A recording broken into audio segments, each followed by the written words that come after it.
Analisis efektivitas penerapan algoritma Kruskal dan Dijkstra pada perancangan rute Surabaya Bus.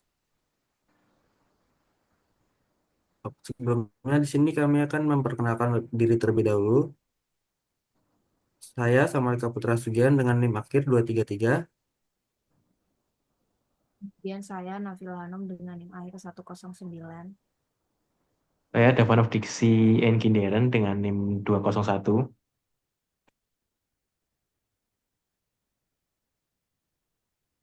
Oke, jadi di sini kami memiliki 64 halte pemberhentian bus Surabaya. Lalu awal peluncuran pertama Surabaya Bus di tahun 2018 hingga 2023, kenaikan penumpang tercatat mencapai 3,37 kali lipat. Kenaikan itu berasal dari data jumlah penumpang tahun 2018 mencapai 513.142 orang dan tahun 2023 sebanyak 1.729.758 orang. Untuk masalah pencarian rute paling efektif untuk Surabaya Bus dengan skala yang lebih luas pada kota Surabaya. Untuk algoritma, di sini kami menggunakan algoritma Kruskal dan algoritma Dijkstra.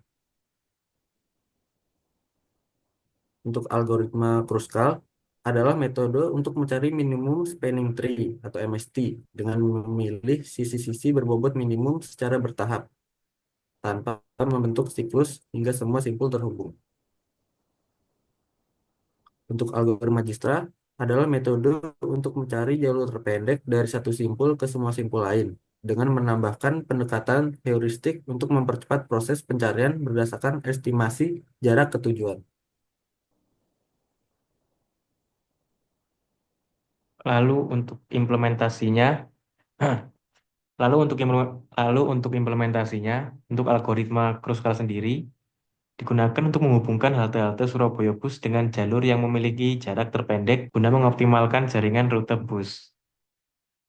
Lalu untuk algoritma Dijkstra, pendekatan heuristik menambahkan fungsi estimasi HN ke algoritma Dijkstra. Fungsi ini memperkirakan biaya tersisa dari simpul saat ini N ke simpul tujuan T. Dengan menggabungkan estimasi ini ke prioritas simpul, algoritma dapat memprioritaskan jalur yang lebih menjanjikan.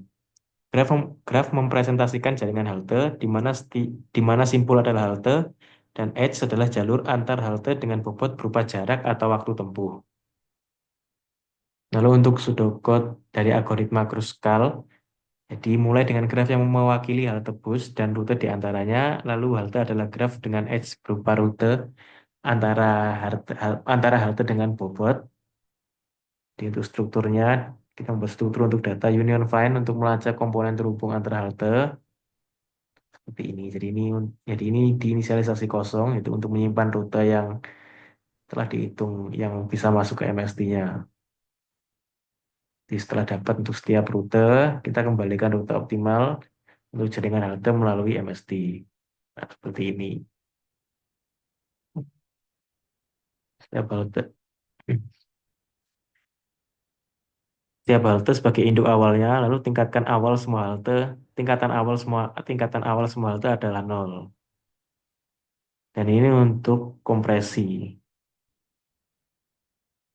Lalu untuk pseudocode Dijkstra,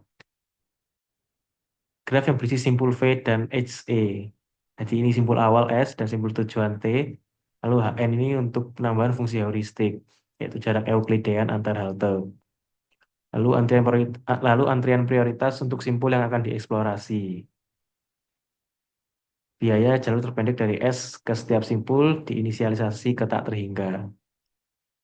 Seperti ini sisanya. Jadi biaya dari S ke S adalah nol. Fungsi prioritas Fn sama dengan biaya jalur tambah estimasi heuristik. Ini menyimpan jalur terpendek. Lalu memasukkan simpul awal ke open set dengan prioritas Fs. Nah, ini ambil simpul dengan Fn terkecil. Nah, tujuan ditemukan rekonstruksi jalur. Ini mengembalikan jalur dari S ke T.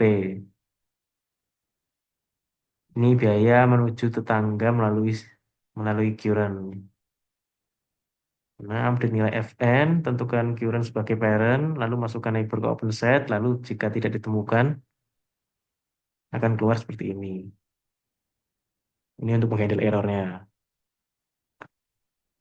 Lalu tahapan proyek, pertama scrap bus stop yang ada di kota Surabaya, lalu menghitung jarak antar halte dari titik latitude dan longitude, menjadikan matrik jarak tiap rute, lalu menerapkan kedua algoritma, lalu membandingkan kompleksitas kedua algoritma, terakhir hasil proyek. Yang pertama, scrapping bus stop menggunakan OSRM didapat 1023 bus stop yang ada di kota Surabaya. Didapat juga titik latitude dan longitude-nya. Lalu didapatkan jarak antar halte berdasarkan latitude dan longitude dari dataset yang telah di-scrap tadi. Kemudian yang selanjutnya setelah mendapatkan jarak antar halte, kemudian kami menjadikan hal tersebut sebagai matrik. Jadi tiap halte didapat jarak antar haltenya itu sendiri berdasarkan longitude dan longitude-nya. Kemudian menerapkan kedua algoritma. Kami menerapkan algoritma Kruskal MST dan juga algoritma Dijkstra dengan metode heuristik pada data matriks tersebut.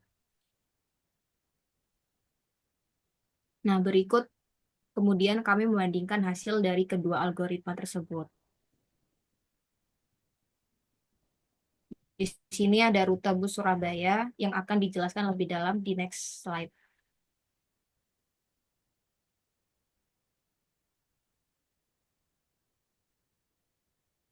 Nah, ini hasil perbandingan dari rute awal yang saat ini ada, kemudian yang ini menggunakan Dijkstra heuristik. Terdapat perbedaan antara jumlah halte bus di sini dan juga dari algoritma Kruskal juga kami mendapatkan halte yang lebih menyebar di seluruh kota Surabaya, tetapi jika dibandingkan dari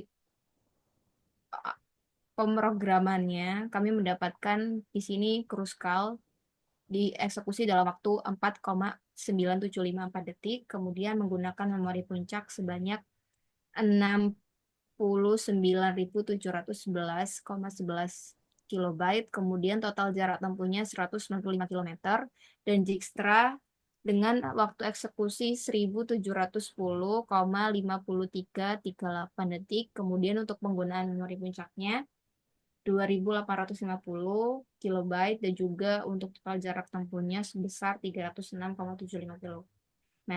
Next. Kesimpulan dari proyek ini adalah dapat disimpulkan bahwa MST ini lebih memiliki solusi yang berguna karena memiliki jarak tempuh antar halte itu lebih kecil daripada Dijkstra. Sehingga hal tersebut bisa dijadikan sebagai solusi utama dalam perancangan bus Surabaya ini, sehingga pemerintah dapat menghemat biaya atau kos operasional dalam menjalankan transportasi umum bus Surabaya ini. Untuk Dijkstra, algoritma ini lebih cocok untuk digunakan dalam pencarian rute terpendek antara dua halte. Misal penumpang ingin mengetahui halte awalnya dan halte akhirnya, maka bisa digunakan Dijkstra dalam pemrograman aplikasinya. Tetapi jika dalam perencanaan, MST adalah algoritma yang lebih bagus dalam menemukan solusi perancangan rute. Karena hal tersebut bisa mempertimbangkan pemerintah Kota Surabaya untuk merancang sebuah alur rutenya sehingga tidak terjadi pemborosan dalam biaya operasional. Sekian presentasi dari kelompok kami. Wassalamualaikum warahmatullahi wabarakatuh.